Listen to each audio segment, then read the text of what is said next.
우리 감사실장은 육군 대령으로 했는데 헌병대장을 하신 분이고 저기부터는 우리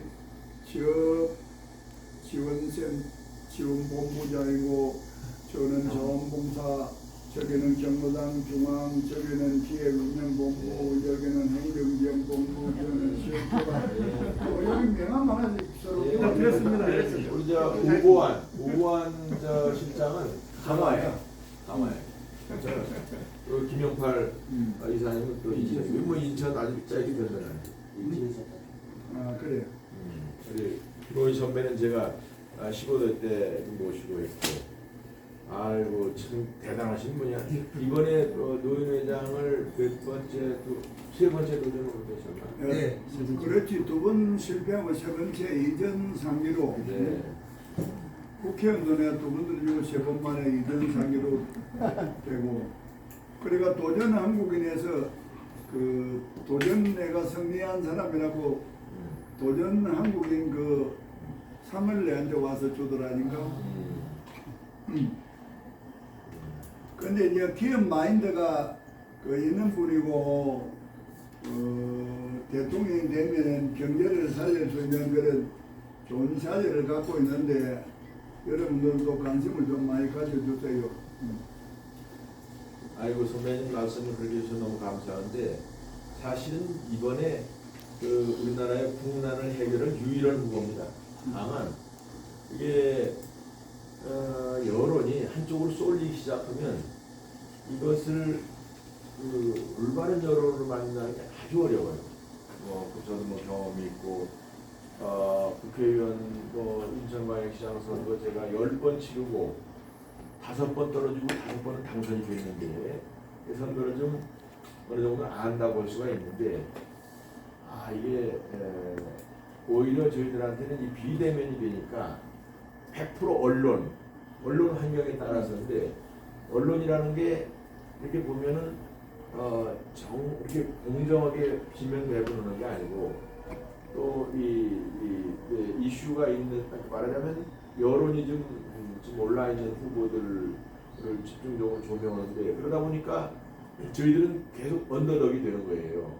그래서 저희들이 공약이라든지 여러 가지 이런 능력이나 이런 것들이 보도가 되지 않고 그래서 상당히 어려움이 있는데, 저는 특히 이제 오늘 이제 대한노인회를 방문한 것은 오늘이 어떻게 보면 공식 선거 일정으로 볼 수도 있습니다. 등록을 제가 오후에 할 거기 때문에. 그래서 우리나라에 지금 여러 가지 문제가 있지만 노인들의 문제도 적어도 5번 중에 하나는 될 것 같아요. 아니 정직하게 말씀을 드려서 여기 와서 노인 문제가 첫 번째다 이러면 이것도 또 언론에 나올지 모르겠는데, 저는 그렇게는 안 하거든요. 노인 지금 65세 이상을 노인으로 지금 규정을 한다 해도 이제 한 25%, 20에서 25% 그렇게 되는 거 아니에요. 그러니까 장수 사회에서 어쩔 수 없이 우리가 국가적으로 볼 때는 어르신들, 특히 이제 지금의 소위 노인이라는 분들이 우리나라 경제를 지금까지 발전시키는데 태어나서부터 지금까지 그 동참을 한 거거든요. 그런 분들인데 이름은 많은 부분 그런 대접을 못 받고 있는 게 사실이죠. 특히 코로나 시국이 들어오면서 그야말로 경로당을 비롯해서 이런 데도 폐쇄가 되고 이러면서 이제 여러 가지 잠깐만요. 중요한 변화가 있죠.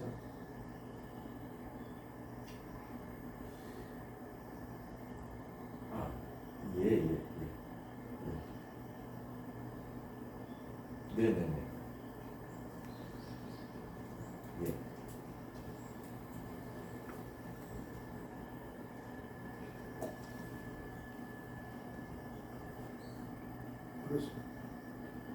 그렇습니다.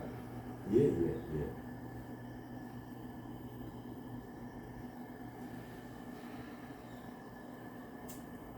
그렇습니다. 저희들이 그런 인식을 아주 뚜렷하게 하고 있는 거죠. 어르신들을 우리 국가 재원 전체를 배분하는 데 있어서 그런 대접을 하고 또 어르신들의 지혜와 경륜을 현역으로가 아니더라도 뭔가 어디에서 그야말로 국가에서는 여러 가지 운영 체계에서 활용이 되도록 해야 된다. 이게 그 어르신 뭐 만열 말로 돌아가시는 도서관 하나가 불탄다는 거 아니에요? 그러니까 그 많은 그런 역량을 갖다가 그냥 노인이다 해서 뒷방에다만 이렇게 하면 안 된다라는 게 저희 기본적인 생각이고, 따라서 이번에 이제 생활면에 있어서는 65세 이상 노인들한테 어르신들한테 특히 생활 기초 보장법을 만들자. 그래서 어떤 예산을 지원을 하고 또 아까 말씀드린 여러 가지 이런 것을 잘 추진하기 위해서 뭐 노인청 우리 뭐 이제 이름을 좀 근사하게 지어야 할 텐데 가칭 노인청을 발족을 주장하는데, 그건 이제 우리 홍문표 의원하고 제가 생각이 같습니다. 홍문표 의원도 농촌 출신이고 저하고 다 그 국회에서 짝이었어요. 바로 옆에 앉아 있었고 많은 부분을 공유를 하는데 농해수 의원으로도 있었고, 그래서 큰 골간으로는 그것을 공약으로 내세워서 제가 대통령이 물론이지만 그것을 그 후보들한테 임팩트가 가도록 그렇게 해볼 요량을 가지고 있습니다. 근데 노인들이 잘 아시다시피 OECD 가입국가 중에 인권율이 1위고 자살률이 1위거든. 예. 그래 아주 열악한 환경인데 우리나라 그 장애인이나 뭐 아동이나 이런 데는 예산 배려가 메모를 해야 돼. 다 듣고 있지. 수혜원들 우리 수혜원들 다 되겠지. 그 예산 배려가 돼 있어 노인들에 대해서는 특별히 그 예산 배정이 잘 안 돼 있는 편이라 예산 당국이나 국회나 어디가 다 우리 속담에도 운은에 젖준다 하잖아. 그러니까 노인들은 허리띠를 졸라매면서 오늘날 한국 경제 10위권을 만드는 주인공인데 그 메모지 하나 우리 갖다 기자들 달라는 우리 여기 기자 왔는데 여기 어딨냐? 들어오세요. 여기 그 깨주면 되잖아. 듣고 있나?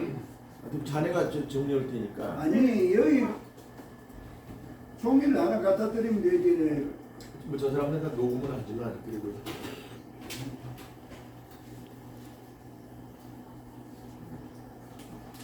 무슨 말씀이 이렇게 어디 유튜브로도 떠다니고 TV 유튜브를 하니까요. 그리고 오늘 기사에 보도 자료에 나갈 수 있도록 그렇게 해야 돼요. 그런데 노인복지는 세계 60위권이요. 우리 경제는 10인데 노인복지는 60위권이나 스리랑카보다도 더 못한 나라가 우리나라 노인복지예요. 아이고, 저요. 그냥 노인들은 스스로가 아이고 나라도 어려운데 우리까지 보채냐 이런 마음으로 보채지를 않으니까 예산 당국이나 국회의나 면전에서는 아이고 어르신 이래 하지만 돌아서면 잊어버리는 게 노인 문제라. 예. 그러다 보니까 OECD 가입국 중에 노인 빈곤율이 1인데 또 다른 말로 바꾸면 유럽의 가장 가난한 나라보다도 2배가 더 가난한 것이 노인이다 이런 표현이 있는 거예요. 그런 정도로 노인이 어려운데 지금은 장수 시대를 맞았는데 오래 사는 것이 축복이 되어야 되는데 고통이고 재앙이 되는 거예요. 오래 사는 게 고통이고 재앙이 된단 말이야. 그러니까 경제가 어려우냐 그럴 때 잘 아시다시피 한 15%의 노인은 연금을 받아요. 한 15%는.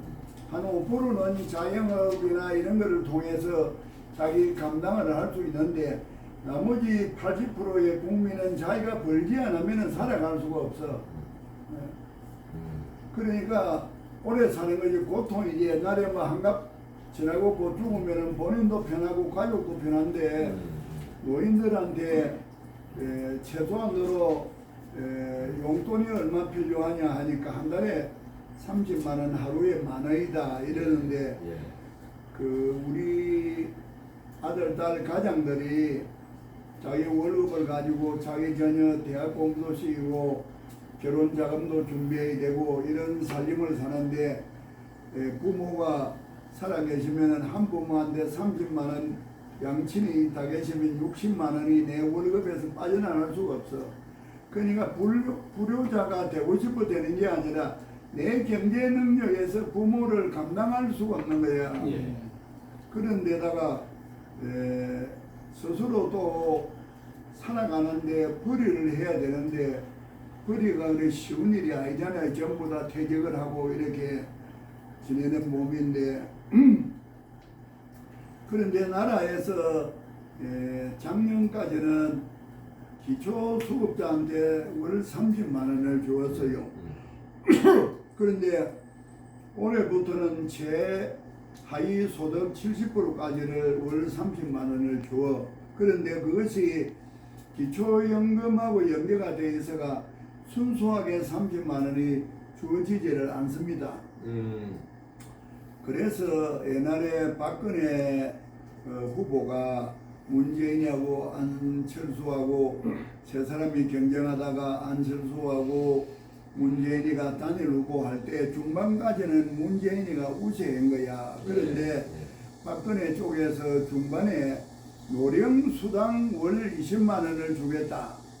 그거를 내세우가 노인이 확 쏠린 거야. 그래가지고 아주 근사한 변자로 박근혜가 당선이 되고 당선이 될 때에 노인표 때문에 됐다 이래가지고 대한노인회 이 자리를 인사로 온다 이러니까 그 당시 이심 회장 집에 누가 전화를 해가지고 잠변한 사람을 막 깨워가지고 급지급 이리 와서 당선자를 맞이한 거야. 그런 정도로 노령수당 20만 원 준다니까 기갑번 적대가 노인들이 표가 쏠린 거야. 그런데 대통령이 되고 나서 노령수당 20만 원을 줄라 하니까 그 전에 그 예산에서 그 확보된 게 아니잖아요. 그 전년도 국회 통과되는 예산은 박근혜가 대통령이 되기 전에 다른 정부에서 예산을 마련한 거니까 노령수당 20만 원을 주는 것은 그 예산에 반영이 안 돼 있는 거지. 그런데 그 당시에 보건복지부 장관을 진여일을 임명을 해놨는데 기획재정부 장관이 예산이 없어서 그 노인들한테 20만 원을 줄 수가 없습니다. 그래 하니까 진영이는 또 내가 거짓말 장관 안 한다 이래가지고 보건복지부 장관도 그만두고 버린 거야. 그래가 정권 시작부터 소동이 나서 그런데 박근혜 대통령이 그 형은 부족이라 내가 공약을 했지만은 내가 대통령을 2월 25일날 취임을 했는데 그 해 예산은 내하고 상관이 없이 그 전년도에 통과된 예산이잖아요. 그러면 자기가 금년 가을에 내년부터 예산을 반영을 해야 될 일이고 안 그러면 또 추경에다가 그 중에 일부라도 또 해가지고 한꺼번에 다는 못 주더라도 남은 얼마를 주는 노력을 하고 이렇게 해야 되는데 그분이 아주 그런 국정에 경험이 없다 보니까 무조건 자기가 20만 원을 주려니까 안 되고 이러니까 그 후속적인 노력을 안 하고 그만 그 공약을 취소를 해버렸다고. 그래서 1차적으로 안상수 후보가 노인들 표를 딸라 하면은 지금처럼 기초연금하고 연계된 이런 것으로는 안 되고 있잖아요. 그런데 퇴직을 내가 벌이는 없어. 그러나 집을 가지고 소득이 있다고 해서 돈을 안 준단 말이야. 그러니까 내가 집은 가지고 있는데 소득이 없고 벌이가 없는 사람은 주어야 되는 거예요. 그러니까 노인이면은 무조건 주는 노령수당으로 전환을 해야 돼. 그럼 내가 예를 들어서 몇 년 전에는 내가 재산세를 30만 원을 냈어요. 근데 지금은 내가 108만 원을 내, 재산세를. 이 문재인이는 말이 공시지가를 말이 무조건 올리는 거야. 그래가지고 멀쩡한 사람을 갖다가 재산세를 갖다가 지금 3배 이상을 올려놓은 거예요. 그러니까 노인들은 내가 벌이가 없는 사람 재산세를 못 내는 거예요. 그러면 내가 집을 파는데 집을 팔면야 그 돈에다 뭐다 해가지고 내 집 재산이 다 망가져. 그냥 팔 수도 없는 거야. 그냥 죽는 게 노인이야. 그러니까 순수한 노령수단으로 전환해가지고 선진국에는 월 100만 원을 줍니다. 월 100만 원. 그러면은 최소한도로 내가 집을 가지고 있다고 치면은 노부부가 최소한 월 100만 원이면은 뭐 굶지는 않는 거예요. 그러면은 노령수당으로 순수화해가지고 대통령이 된 내년 2022년은 추경을 하더라도 내가 첫 해는 50만 원 주겠다. 그 다음에 매년 10만 원씩 인상해가 5년 만기가 될 때는 100만 원 선진국 수준으로 올리겠다. 그런 공약을 해라 이거지. 그러면은 최소한도로 50만 원에서 해마다 60만 원, 70만 원가 임기가 끝날 때 100만 원이 되는데 예를 들어서 서울에 25개 구청이 있잖아요. 서울에는 인천에는 10개 구군이 있는데 서울 경우에는 경로당의 구청에서 지금은 한 55만 원 정도 줘요 매월. 근데 그전에는 한 40만 수준으로 줄 때에 동대문 구청장에 입후보한 사람이 내가 되면 매년 경로당에 주는 돈을 10만 원씩 올려가지고 40만 원 지금 수준을 내가 4년 임기 끝날 때 80만 원이 되도록 하겠다. 이런 공약을 해가지고 당선이 되고 그 사람이 실천해가지고 지금은 동대문 구청은 경로당에 매월 80만 원을 줘. 다른 구청은 이제 40만 원 주다가 한 50만 원, 55만 원 정도로 인상이 됐거든. 그 구청장이 그 실천한 것처럼 내가 그 기초연금하고 연결시키자면 순수 65세 이상 노령수당으로 해가지고 대통령 임기 첫 해는 내가 추경을 편성하더라도 월 50만 원을 주고 매년 10만 원씩 인사해가 내 임기 끝날 때 100만 원이 지급되도록 하겠다. 그러면은 노인표가 900만 표야. 우리나라 대통령이 1070만 표로 되는 거예요. 그럼 900만 표 먹고 200만 표 주습 대통령이. 아멘. 할렐루야. 그리고 내가 그걸 확실히 하면 그 900만 표를 내가 다 밀어주라고 내가 막 아멘, 전국에 아멘. 소집해가 내가 표를 몰아줄 수 있어. 근데 안상수 그 후보가 국회의원 될 때도 그 박용렬 회장이 강화표를 노인표를 몰표로 움직이잖아. 그래가지고 강화 몰표 때문에 두 번 국회 한 사람 아니에요. 그러니까 내가 전국을 내가 노인을 내가 딱 지금 장악을 하고 단합을 시킬 수가 있으니까 내년 3월 선거에 노인표가 900만 표예요. 그래 노인들이 어려운데 그런 걸 확실하게 다 띄우면은 노인표가 박근혜가 노령수당 20만 된 표가 확 쏠려가 되듯이 노인표를 잡을 수가 있는 거요. 그리고 노인들이 아까도 말씀하셨지만은 노인들은 교과서에 없는 많은 경륜을 가지고 있거든. 시행착오를 살아오면서 거듭하면서 많은 경륜을 가지고 있어서 영국 속담에 노인이 한 분 별시하면은 지혜로운 책이 가득 찬 도서관이 하나 꿀타는 것 같다.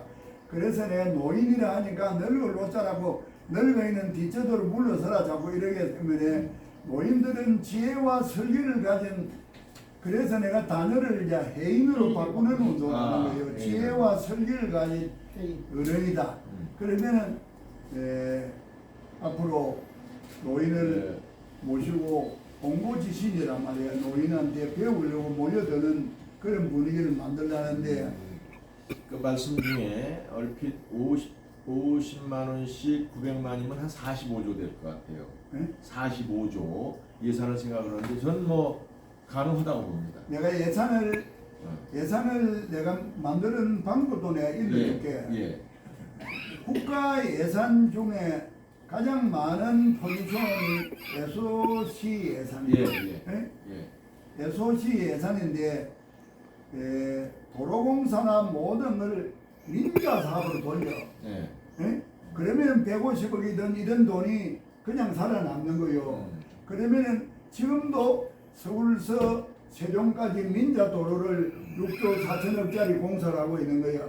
지금 원주에서 경기도 강주까지 고속도로 그는 민자 고속도로요. 그러면 우리가 차를 타고 다니면은 도로공사 톨게이트에 돈을 받는 데도 있고 민자 도로에서 받는 데도 있고 국도는 또 국도 유지에서도 받는 데 있고 돈 받는 주인이 다 틀려. 차를 타고 다니면서 나는 돈을 그냥 내는데 받아가는 사람이 도로공사에서 받아가는 도로가 있고 국도 유지에서 받아가는 데가 있고 민자 회사에서 받아가는 데가 있는 거예요. 그럼 소비자가 다니는 사람은 그 구체적으로 몰라.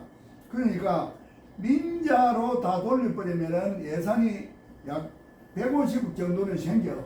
그 돈 가지고 이것저것 다 해줄 수가 있는 거예요. 세금을 다 안 거둬도. 그러면 그게 네. 민자로 한 것을 하는 건 좋은데 그러면 그 기간이 끝나면 어떡하냐 말이죠. 이게 연금이라는 게 그러니까 주기 시작하면 내 이야기 들어봐요. 예. 민자로 하면은 지금은 우리나라 모든 도로가 통행료를 30년간 받고 기부 체납을 국가가 하는데 민자로 하는 대신에 40년 내지 50년을 통행료를 받아 먹으라고 해. 앞으로. 그러면 국가 소유이든 개인 소유이든 내는 우리나라 도로야. 굳이 국가가 빨리 명의를 빨리 가져가야 될 이유가 없잖아. 그러면은 안상수 의원이 자 봐요.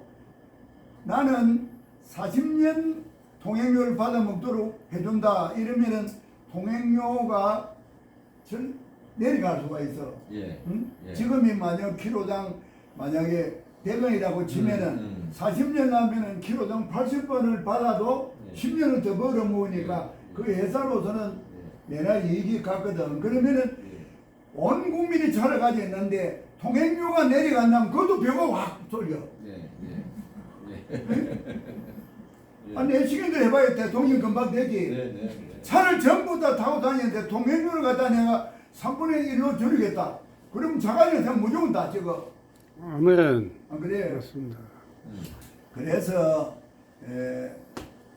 민자로 전환을 하되 민자로 전환을 하면은 한 회사가 어느 도로를 다 할 수 있어. 현대건설이 다 할 수 있고 안 그러면은 몇 개가 콘소시엄을 해가 할 수 있는 거야. 그러면은 국가는 도로가 시작이 될 때에 그것을 은행에다 국가가 보증을 써가지고 그 도로 구간을 담보로 해가지고 돈을 좀 용자해주면 처음에 공사 시작하는 돈은 이제 기자재를 사는 돈은 그렇게 지원이 될 수가 있잖아. 그러면은 모든 회사가 현금이 자꾸 들어오는 거야. 통행료를 통해서 돈이 들어오니까 현금이 자꾸 쌓이니까 기업이 일하기가 좋아지는 거예요. 그러면은 민자 사업으로 지금 각종 역이 그렇잖아. 서울역이든 영등포역이든 민자역으로 하니까 철도청 땅에다가 땅값 안 들고 건물 지으라 하니까 건물 지어가지고 백화점도 하고 뭣도 하고 이러면서 그 중에 일부는 소비자한테 역구간이 되는 거야. 그러면 건물 지은 사람은 전부 다 점포 임대 준다 뭐 준다 이래가지고 공사비를 다 빼니까 민자역을 하면서 얼마나 많은 일자리가 생기고 기업이 활성화되냐 이거지. 그러니까 도로를 모든 도로를 공항도 마찬가지요. 이명박이나 박근혜나 전부 먹는 물인데 공항도 민자를 하면 되는 거요. 공항은 옷에 창고도 돈덩어리지 점포나 식당이나 다 외국에 가는 사람들 돈 쓰러 가는 사람인가 하지 할 줄로 떴다 앉았다 전부 돈 내지 뭐 황금 덩어리요. 그러면 공항을 민자로 하면은 뭐 포스코도 현대자동차다 뭐다 SK다 전부 다 주식을 사가면은 금방 공항 도로 생겨. 그 중에 한 30%는 국민주로 해가지고 국민들 보고도 사라 하면은 국민도 가계부에 공항에 돈이 매월 오니까 윤택해지는 거죠. 왜 국가 예산을 하려니까 이명박이도 공항을 갖다 못한다, 박근혜도 못한다 이랬잖아. 앞으로 공항도 민자로 해버리면 뭐 몇 군데 더 만들 수가 있는 거야. 그래 모든 도로를 민자로 하면은 거기에 들어가는 100조가 넘는 예산이 일단은 확보가 돼. 그리고 우리나라 예산은 잘 아시다시피 헐겨워요. 연말 되면 예산이 남아있는데 보도그룹 멀쩡한 것도 막 새로 책으로 갈아 끼고 이래 하잖아. 이명박 대통령이 4대강을 위해서 예산을 조이니까 25조가 빠져나와서 그니 우리나라 예산이라는 게 타이트하게 조이면 말이 돈이 25조 빠져나오는 정도로 헐겨워. 그리고 도로공사나 SOC를 민자로 돌려주면 그런 많은 돈이 있어. 세금을 더 안 거둬도 복지국가를 만들 수가 있는 거예요. 그러면은 통행료를 갖다가 30년 받는 거를 10년 연장해서 40년을 해두니 50년 하면은 뭐 거의 40% 정도 통행료 할인이 될 겁니다. 그러면 자가연 사람이 40% 내가 할인이 돼봐요. 무조건 표 다 찍어주지. 그래서 노인 복지에 대해서 40조가 들어가면 150조 정도 전장형 중에 40조 써도 110조 남아있어. 그러니까 이제 아니 그러니까 좋은데 이제 이제 이 연금은 이제 한번 드리면은 이제 이거를 다운시키거나 안 줄 수는 없는 거고, 다만 국가 예산 중에서 SOC 예산을 이렇게 민자로 해서 한다고 그랬을 때 전략이 되는 돈이 그럼 10년을 쓴다 이거예요. 10년 이 가정에서. 그러면 그 이후는 어떻게 하느냐 이거지.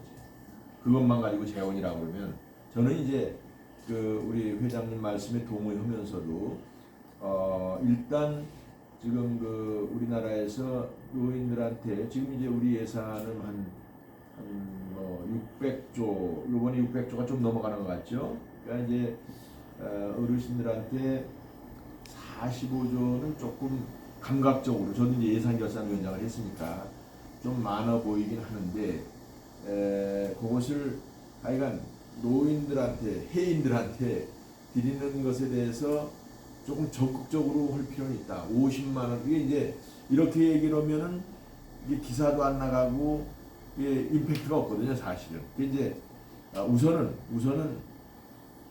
저는 이제 그런 걸 잘 국가 예산을 지혜롭게 짤 그런 소양이 있으니까 지금 말씀 중에서 어르신들 말씀 받아서 한번 저 노인회장의 50억 플러스 50만 원 매달 플러스해서 매년 임기 중에 10만 원씩 올리는 것을 깊이 고려하겠다. 이렇게 한번 해야 돼요. 근데 그것도 개입해서 안 되지만 국가를 성장시키는 비전을 두면 국가가 예산이 계속 당연히 경제가 늘어나죠. 올라가기 때문에 가능한 거예요. 그러니까 당연히 경제 늘어나죠. 대통령으로 부각시켜서 예.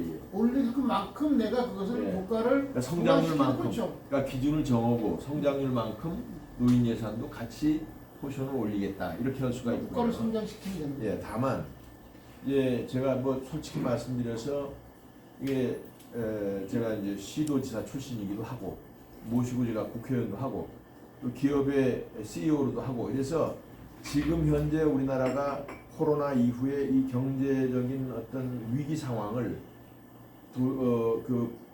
돌파할 수 있는 유일한 리더십이고, 또 그것을 발상에 전환을 해서 말씀대로 이제 일자리와 주택 문제를 대도시 주변에 있는 논을 우리 강화에 논 많지만 논을 대지화해서 이제 500만 원대 아파트 100만 호, 그리고 이 산업단지를 무상으로 우리 2030들한테 200만 무상으로 줘서 임대를 해서 200만 개의 첨단 산업 일자리를 만들겠다. 이게 제 공약입니다. 이게 민자로 오는 겁니다. 민자. 바로 국가 예산이 하나도 안 들어가요. 그게 논이 지금 평당 한 20만 원이면 되고 절대 농지로 관리가 돼서 거기 한 30-40만 원만 추가 투입을 하면 이게 한 60만 원대 가량으로 원형지가 생기는 겁니다. 그러면 그 중에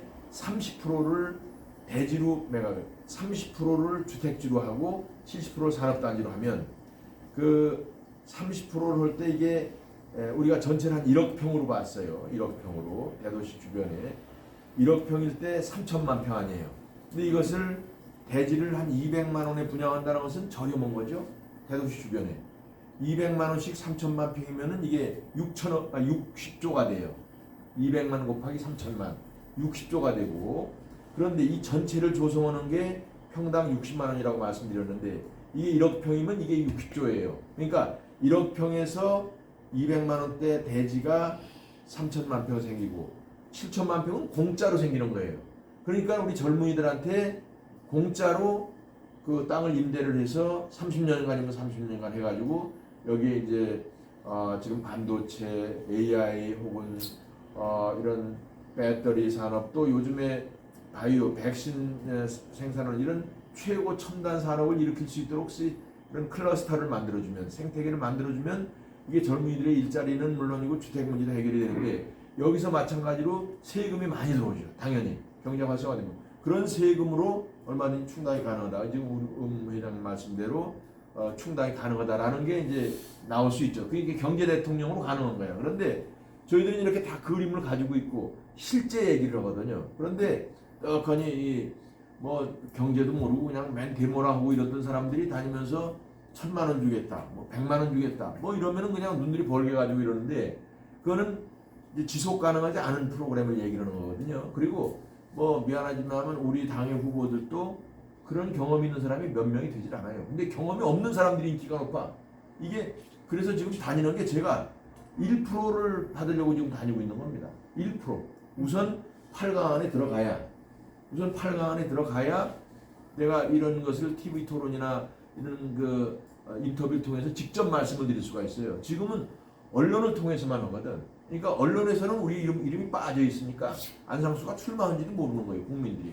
그래서 지금 어르신이 아주 말씀 잘하셨는데 우리 회장님이 노인들한테, 이 해인들한테 뭐 지금도 뭐 이게 공개됐으니까 선거운동이나 마찬가지로 말씀하시는 게 사실이에요. 뭐 그래도 상관이 없어요. 그래도 뭐 우리가 무슨 뭐 이걸 가지고 뭐 사전 선거운동이다 뭐다 선거 기간 중이고, 또 내가 무슨 우리 김 선배님한테 금품을 제공하거나 이런 것도 아니고, 따라서 본인의 소견을 저한테 말씀하시고 저도 의견을 말씀을 드리는 거기 때문에 나가도 상관이 없거든. 그래서 어르신들한테 제가 그럴 용의가 있고 또 그 말씀을 좇아서 정책 개발을 하겠다, 이런 말씀을 하시고, 우리가 이제 사실 회장님이 저를 뭐 참 좋게 생각하셔서 인터뷰도 한번 하시겠다 이랬는데, 제가 그런 데다가 인터뷰에다가 내용을 쓰는 것은 상관이 없습니다.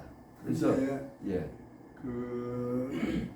대중 언론이 안 써주면은, 예를 들어서 노인을 상대로 하는 신문들이 있어요. 그 신문들이 경로당이고 다 들어가기 때문에 그 노인에 대한 공약은 그 노인 신문들이 써주면은 경로당이고 해도 전국의 노인한테 알려질 수가 있어. 일간 뭐 동아일보 이런 데 안 써주더라도, 그러니까 지금 그다음에 또 잘 들으셔서 여기 노인 신문 몇 가지가 있거든. 그러면 그런 신문에서 우리가 자료를 준다든지 또 그런 신문을 모아놓고 기자회견을 하면은 그런 신문은 아주 크고 한 면에다 다 쓸 수도 있는 거야. 그러면 그게 경로당까지 다 갈 수가 있으니까 요즘에 경로당은 또 못 가게 하잖아요. 노인들한테는 알려줄 수가 있어. 응? 경로당에 못 가게 하잖아요. 아니 신문이야 가지 우편으로 다 들어가니까. 아니 제 말씀은 경로당에 출입이 제한돼 있잖아요. 그러니까 노인 신문 기자를 모아놓고 노인 공약을 하면은 그 신문이 그 크게 보도를 한 것이 그 신문이 각 경로당까지 신문을 넣어준다니까. 신문이 경로당까지 다 들어가다니까. 그 신문이 매주마다 전국에 들어가잖아. 그리고 내가 또 공문을 갖다가 전부 보내면 되지. 어느 후보가 이런 공약을 했다고. 그러면 연합회, 우리가 여기에 16개 강력 시도의 연합회가 있고, 그 밑에 245개 시군구지회가 있고, 그 밑에 읍면동 분회가 있고, 그 밑에 6만 8천 개 경로당에서가 여기서 오다를 내리면 쫙 내려가잖아.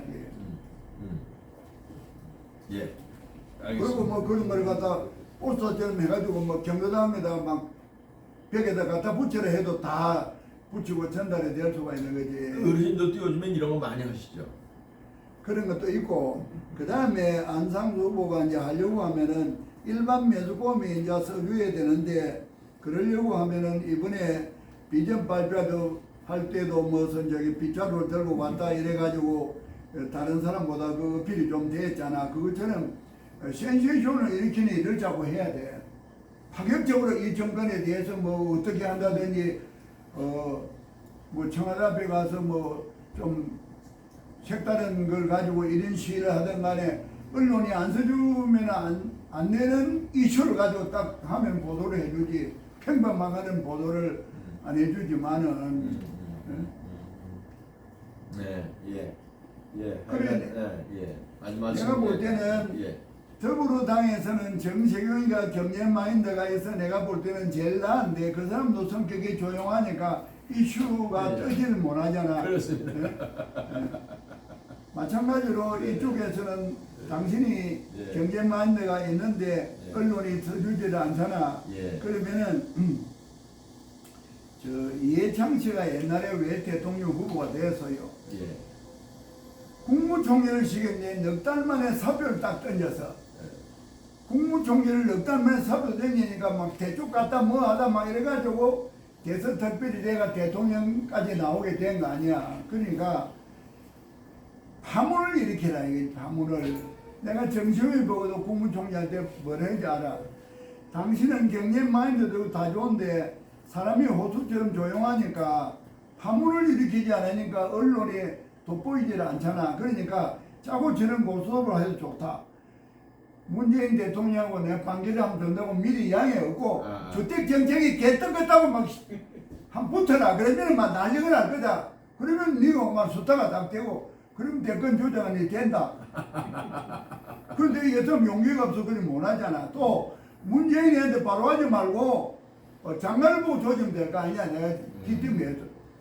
장관이 주택정책 개떡거치가 우리 대통령을 가서 보필 잘못해가지고 막 이렇다고 그러면은 문재인이 직접 쏘지를 않는 거야. 내가 방법론을 해도 그 사람 배짱이 없어 그걸 못하는 거야.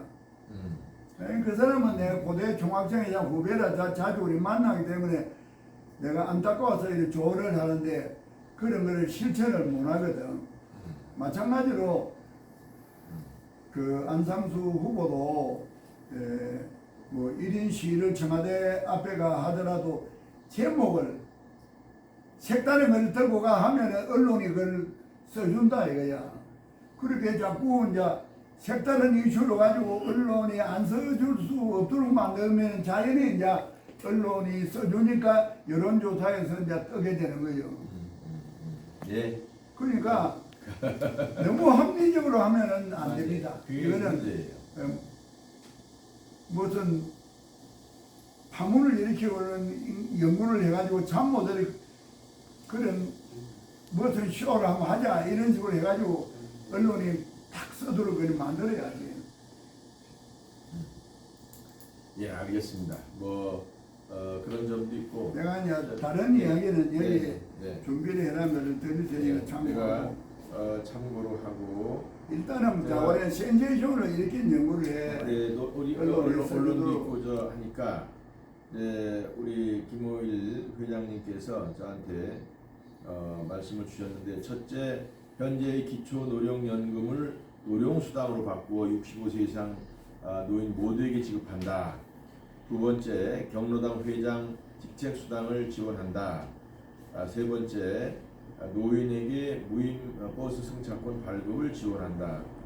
이거는 지금 되고 있는 거죠?